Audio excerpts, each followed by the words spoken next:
Alors, je vais expliquer de manière brève, parce que le DG de Njoka va venir après la pause tout à l'heure pour donner des informations un peu plus précises.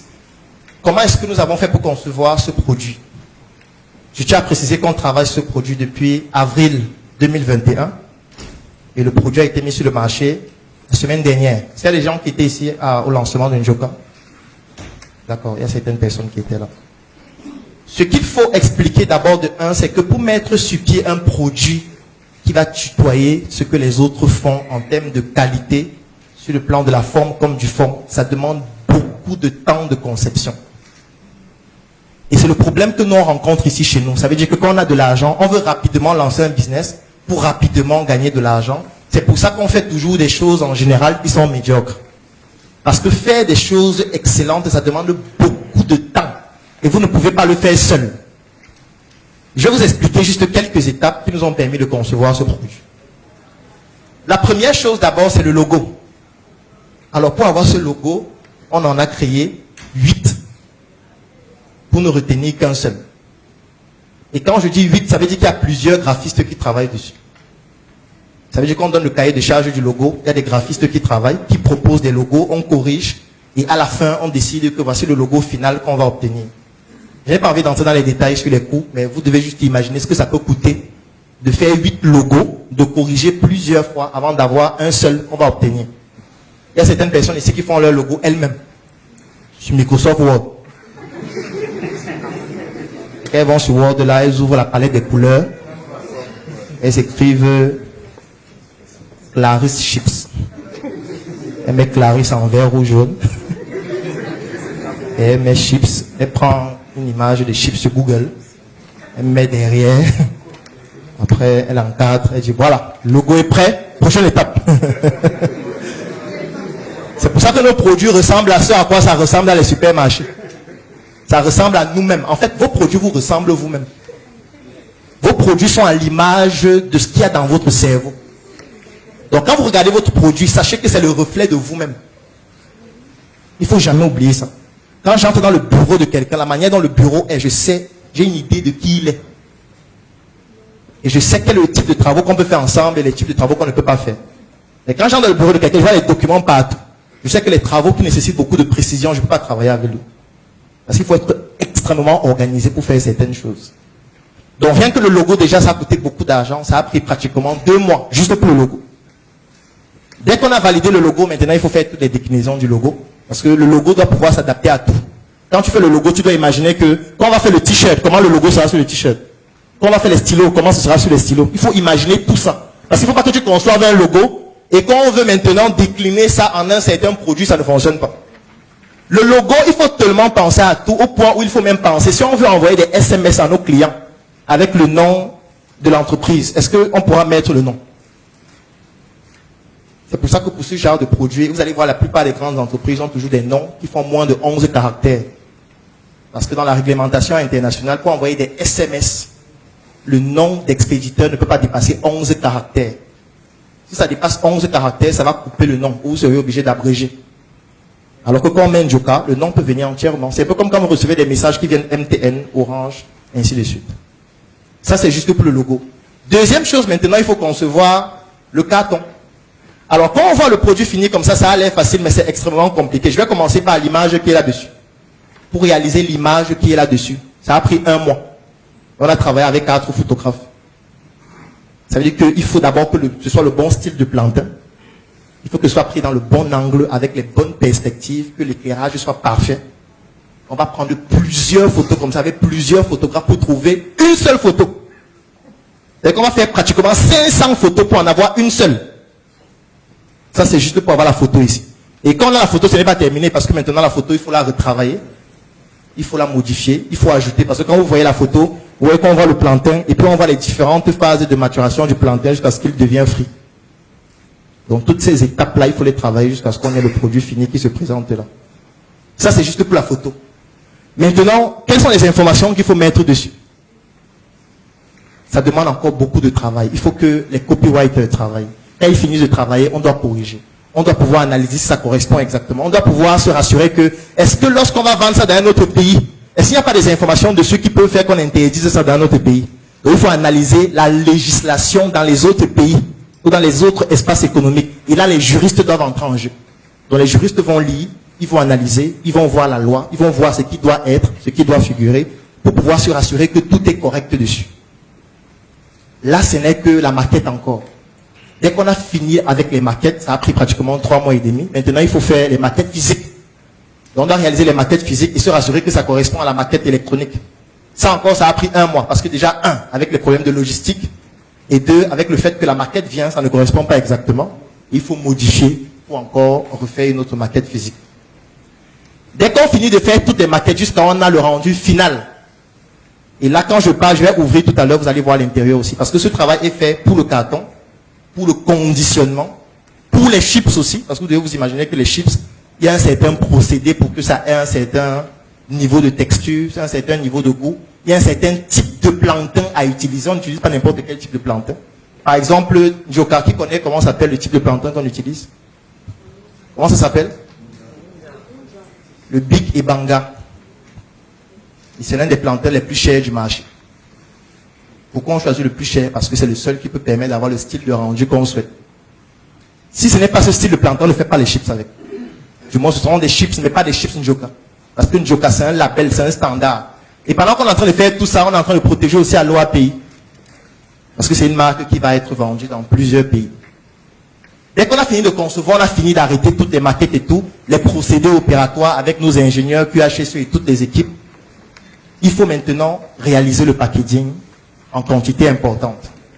Et pour que le coût soit faible, il faut faire des quantités extrêmement importantes, ce qui nécessite des coûts importants aussi. Je vais prendre un exemple. Même pour fermer ce carton, il y a une technique. Si vous ne respectez pas le mode opératoire, rien que pour fermer le carton sera plus difficile à fermer. Et quand un carton est difficile à fermer, ce n'est pas une bonne expérience client que ça offre. Quand on ouvre un carton, le carton en principe ne doit pas se déchirer totalement. Le carton doit rester correct, même après l'avoir ouvert. Parce que vous allez voir certains produits, quand on ouvre le produit est obligé de se déchirer totalement au point où le carton ne ressemble plus à rien. Je suis certain qu'il y a certains cartons de produits que vous gardez jusqu'aujourd'hui. Par exemple, les cartons de téléphone. Moi, j'ai les cartons de tous mes téléphones. Même les anciens. Je ne jette jamais. Le carton est tellement beau que tu n'as pas envie de jeter. Tu te dis qu'un jour, ça va aider. Même si ça n'a jamais aidé depuis 5 ans. Mais tu te dis que, je suis sûr qu'un jour, j'aurais besoin de ça. Bon, quand il va vouloir revendre, il va mettre dedans. Donc, je vais ouvrir le carton. Il y a une manière d'ouvrir. Si vous ouvrez dans ce sens, vous allez déchirer. Et il faut ouvrir dans ce sens. C'est pour ça qu'on a mis un indicatif pour vous montrer que c'est ici. Ça veut dire que le rebord est un peu plus important. Donc, je vais ouvrir. Vous voyez que le carton ne s'est pas déchiré. Ça ne s'est pas déchiré parce qu'il y a une façon de coller. Si vous ne collez pas exactement de cette façon, quand vous ouvrez le carton, se déchire totalement. Donc, maintenant, je vais ouvrir le carton. Alors, à l'intérieur du carton, on a deux choses. On a d'abord, oui. Donc, à l'intérieur du carton, on a d'abord la lingette. C'est un produit agroalimentaire. Il faut se laver les mains avant de manger.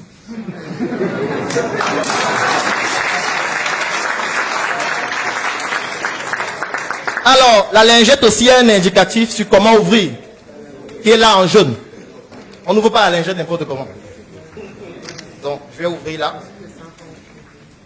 Comme ça. Bon, à l'intérieur, je donne une lingette qui est parfumée au limon. On a eu un débat dessus d'ailleurs hier. Pour savoir si est-ce que c'est exactement limon ou c'est citron. Mais non, c'est limon. C'est un citron un peu plus volumineux et qui est plus doux. On a la lingette. Pour protéger la lingette, elle est précieuse. On va se nettoyer les mains. Est-ce que vous savez que sur vos mains, il y a plus de microbes que sur le pot des toilettes? Oui, en termes de proportion et en termes de densité des microbes au millimètre carré. Donc, vous devez faire plus attention à vos mains qu'au pot des toilettes. Un coucou aux gens qui ne se lavent presque jamais les mains. Un coucou aux gens qui se grattent des endroits spécifiques et qui, quelques minutes après, saluent leurs amis. Alors, maintenant, on va ouvrir. Il y a un sens pour ouvrir, bien évidemment. Pour enlever, je veux dire. Là, maintenant, on a le conditionnement. Donc, les chips sont dans ce conditionnement Joka. Alors, le conditionnement, vous allez remarquer qu'il y a le logo qui est brandé dessus et puis on a le logo en grand là. L'ouverture, c'est ici. On n'ouvre pas en bas. Parce que si vous ouvrez en bas, ça sera plus difficile à ouvrir. Donc, vous ouvrez là pour que ce soit plus simple. Et là, vous pouvez juste agrandir l'ouverture. Et comme on s'est déjà bien nettoyé les mains, on a les chips à l'intérieur.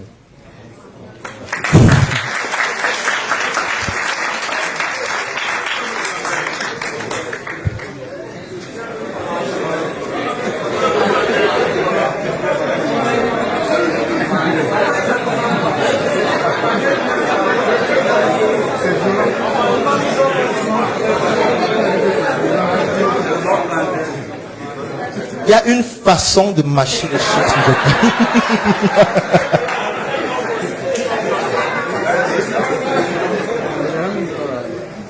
En réalité, peut-être ça peut paraître amusant, mais vous devez vous imaginer que pour faire un produit pareil, qui n'est pas encore parfait, parce qu'hier encore, on faisait des remarques qui tenaient sur 3 pages. Le DG va venir peut-être tout à l'heure vous en parler, parce qu'on n'est pas encore satisfait, ce n'est pas encore ce qu'on veut. On va encore modifier. Bon, peut-être vous allez croire que j'exagère. Je vais vous présenter par exemple quelque chose qui ne sont pas encore exactement ce qu'il faut. Par exemple, sur la lingette, le logo n'est pas bien positionné. Le logo doit plutôt être ici, au lieu d'être là. Ça, c'est la première remarque. La deuxième remarque, c'est que l'impression n'est pas bonne. Ça veut dire que la résolution n'est pas très bonne. Les noirs ne sont pas fidèles à la maquette. Donc, il faut que ce soit plus foncé. Troisième remarque, lingette n'est pas dorée comme sur le logo. Si vous regardez bien, le logo, c'est doré. Or, pourtant ici c'est pas doré. Autre remarque, là je ne suis que sur la lingette, parce que les remarques sont aussi sur les autres. Autre remarque, au niveau du code couleur, les codes couleurs ne sont pas respectés au niveau de ces 3 éléments-ci. Les jaunes ne sont pas les mêmes. On a 3 tons de jaune différents. Donc il faut pouvoir harmoniser les codes couleurs des jaunes. Moi je vais m'arrêter là. Donc, on a déjà procédé à toutes les modifications, donc on va encore faire venir d'autres maquettes dont on doit se rassurer que c'est parfait. Maintenant, on est aussi en train d'analyser l'expérience utilisateur après la consommation. Parce que quand tu ouvres en mangeant, il faut toujours que ce soit croustillant, même après 1 mois, 2 mois, 3 mois, ainsi de suite. Donc, il faut pouvoir travailler. En fait, le processus ne s'arrête jamais. Donc, ce qui fait que l'entreprise a un département recherche et développement qui travaille de manière permanente et ça nécessite des coûts importants. Et personne ne peut le faire seul. Personne. Parce qu'en réalité, ce que vous faites seul, c'est quoi? C'est que vous partez au marché acheter le plantain qui est disponible. Parce que vous ne regardez pas c'est quelle variété de plantain. Dès que vous achetez, vous rentrez à la maison, vous appelez vos amis. Épluchons le plantain, ou vous épluchez vous-même. Vous le lancez dans l'huile que vous voulez. Par exemple, là, il y a un type d'huile à utiliser à une certaine température. Et on enlève les chips à un certain moment. Si tu enlèves après, ça prend plus d'huile, ou alors ce n'est plus croustillant. Ou ça ne pourra plus avoir la forme ici. Parce que la forme doit être standard dans le carton. Il ne faut pas qu'il y ait certains chips qui sont plus foncés, d'autres plus clairs, ainsi de suite. Et tout ça, c'est rédigé. Et le procédé opératoire est enseigné à toutes les équipes. Parce que ça doit être respecté. Puisque nous, on veut tutoyer l'Occident. On veut avoir la meilleure marque de chips du monde. Pas de l'Afrique. Oui, c'est possible. C'est possible. Et on se donne les moyens de rendre ce rêve possible. C'est pour ça que nous sommes les vendeurs de rêves. Ça, c'est un rêve qui est devenu la réalité. Oui. C'est pas du bluff, comme quelqu'un dit.